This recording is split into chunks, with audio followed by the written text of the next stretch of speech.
শীতের সবজিগুলো খাওয়ার মজাটাই আলাদা।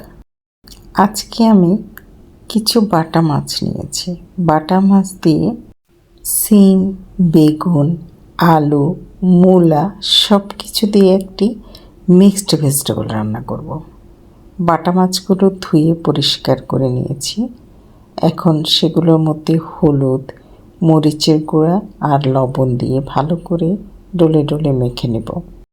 মেখে আমি এগুলো ভেজে নেব। আসসালামু আলাইকুম, কেমন আছেন সবাই? দেখুন আমি কিভাবে বাটা মাছগুলো মশলা দিয়ে মেখে নিচ্ছি। মশলা দিয়ে ভালো করে মেখে নিয়ে আমি এগুলো ভেজে তুলব। আমি মাছ ভেজে সবজিটা রান্না করব। আমার সমস্ত কিছু রেডি আছে। সবজিগুলো পেঁয়াজ, আলু, টমেটো সব কেটে নিয়েছি। এখন ফ্রাই প্যানে তেল দিয়ে দেব। তেল দিয়ে একে একে মাছগুলো সব দিয়ে সুন্দর করে ভেজে নেব। কড়া করে ভাজবো না, হালকা করে ভাজবো, যেহেতু আমি মাছ দিয়ে সবজি রান্না করব। আমার মাছগুলো, বাটা মাছ একটু নরম, আমার মাছগুলো ভাজা হয়ে গেছে। একে একে সব তুলে রেখে দেব। তারপর আমি ফ্রাই প্যানে পেঁয়াজ দিয়ে দেব। পেঁয়াজটা একটু ভেজে নেব। প্রিয় ভিউয়ার্স, আপনারা দেখতে পাচ্ছেন আমি মাছগুলো ভেজে তুলে নিয়েছি। ফ্রাই প্যানে পেঁয়াজ দিয়ে দিয়েছি।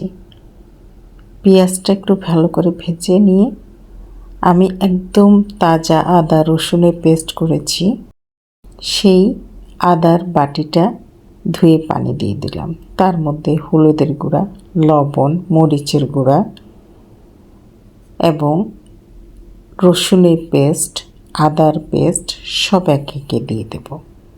তারপর ধনিয়ার গুঁড়া, জিরার গুঁড়া দিয়ে মশলাটা ভালো করে কষিয়ে নেব।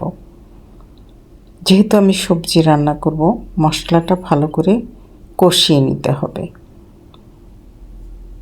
আমার রেসিপিটা আপনাদের ভালো লাগলে আপনারা কোথা থেকে দেখছেন আমাকে জানাবেন, এবং কোথা থেকে কমেন্ট করছেন সেটা বললে আমি পরবর্তী ভিডিওতে আপনাদেরকে ধন্যবাদ জানাতে পারবো।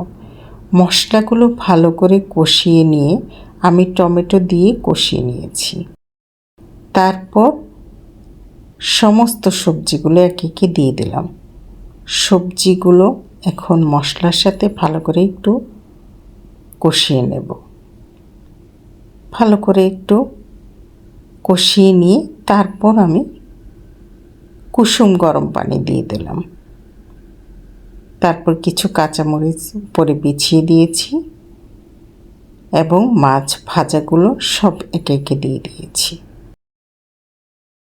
সব কিছু একসাথে দিয়ে আমি ঢাকনা দিয়ে ঢেকে সবজির সাথে মাছটা ভালো করে সেদ্ধ হতে দেব। ফিরে আসছি 20 মিনিট পর।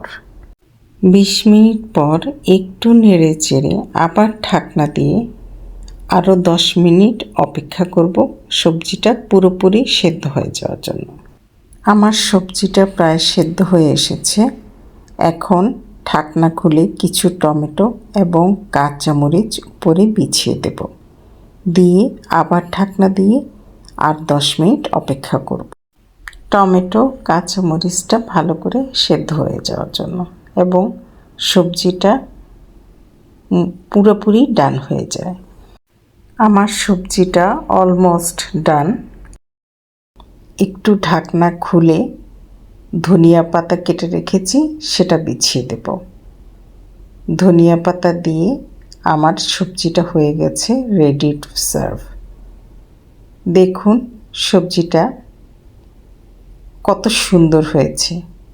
আলহামদুলিল্লাহ, সত্যি সবজিটা অসাধারণ হয়েছিল। সবাই খুব পছন্দ করেছে। কথা হবে পরের আবার নতুন কোনো রেসিপিতে। সে পর্যন্ত সবাই ভালো থাকবেন, সুস্থ থাকবেন।